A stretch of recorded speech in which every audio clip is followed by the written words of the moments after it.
A equipe é formada por Arley Costa Pereira, número 17, e Kennedy Anderson, número 27. Hoje eu vim falar sobre os nomes, lugares e tipos de vulcões que se existem. Bom, sem mais delongas, vamos lá. Começar pelo Kilauea, Havaí, que é o vulcão mais ativo no mundo, que fica nos Estados Unidos da América. O Sakurajima, que é o vulcão que está em sempre atividade por causa dos seus terremotos e pela sua movimentação das placas tectônicas, e fica no Japão. O Etna, que é o vulcão mais ativo da Europa, normalmente não oferece risco à população que vive lá perto, e fica na Itália. Agora eu vou falar um pouco sobre os tipos de vulcões que se existem. Tem o vulcão escudo, já pelo nome fala, que ele gradualmente forma uma montanha larga com o perfil de um escudo. Tem os cones de escórias, que é o tipo mais simples de vulcões que se existem. Eles são relativamente pequenos, com alturas geralmente menores que 300 metros.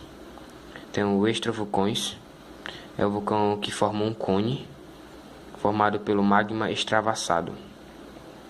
Tem os vulcões submarinos, só pelo nome fala submarinos, que ficam embaixo da água e são bastante comuns em certos fundos oceânicos, principalmente no Nardossal e no Mesoatlântico. Bom, foi isso. Obrigado. Agora eu vim falar um pouco sobre os tipos de erupções. Erupções explosivas, efusivas e mistas. Começar pelas erupções explosivas. As erupções explosivas são causadas pela acumulação de vapor e gases sobre pressões altíssimas que é libertada de forma violenta. As águas subterrâneas e magma levam à produção de vapor que, debaixo de camadas de rocha, se acumula até atingir uma pressão elevada para destruir e libertar-se para a atmosfera. Agora eu vou falar um pouco sobre erupções efusivas. As erupções efusivas, o magma é fluido, existe liberação de gases e a erupção é calma, com o derramamento de lava em altíssima temperatura. A lava desliza rapidamente, espalhando-se por grandes distâncias. Ou seja, se onde existe essa erupção a parte for plana, ela se distancia em grandes áreas, construindo um manto de lava. Agora as erupções mistas assumem aspectos intermediários entre o efusivo e o explosivo, havendo fases explosivas que alternam com fases efusivas. Bom, foi isso. Obrigado. Eu irei falar o que são fósseis, seus conceitos e os tipos existentes de fósseis estudados pela paleontologia, ciência que estuda os fósseis.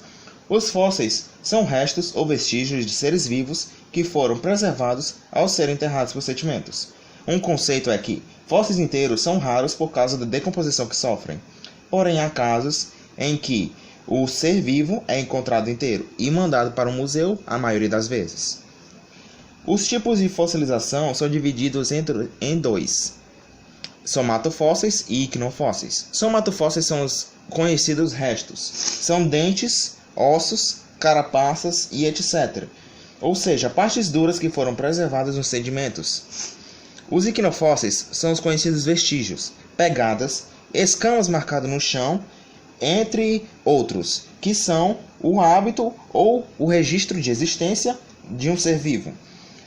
Há também os raros casos em que o ser é mumificado. A mumificação é o tipo mais raro de fossilização, sendo dividida em dois tipos, total e parcial. A total ocorre com esses dois elementos, o âmbar e o gelo, completamente preservados, ou seja, sem decomposição. O âmbar é uma resina que foi encontrada junto com alguns animais, podendo ser uma seiva de uma árvore ou coisa igual. O âmbar e o gelo, por suas características, impedem o fóssil de se decompor, ou seja, eles têm inteiro partes moles e partes duras. A parcial é como são os somatofósseis. A parcial acontece quando só a carapaça e as partes duras são encontradas. Agora eu irei falar sobre alguns casos de fossilização pelo Brasil e pelo mundo. Um dinossauro gigante foi encontrado na Tanzânia. Após alguns estudos, os paleontólogos detectaram que era um titanossauro, porém um titanossauro com uma estrutura óssea da cabeça e das pernas um pouco diferente. Alguns paleontólogos disseram que ele era maior, mas fora isso ainda continuava sendo herbívoro. Outra foi um fóssil de tartaruga com aproximadamente 125 milhões de anos é achado em Alagoas, exatamente em São Miguel dos Campos, 60 quilômetros de Maceió. Depois de alguns estudos, descobriram que era um cágado e que foi encontrado inteiro dentro de uma única rocha, preservado por um sedimento de uma montanha. Na Chapada do Araripe, eu irei aprofundar um pouco alguns tópicos.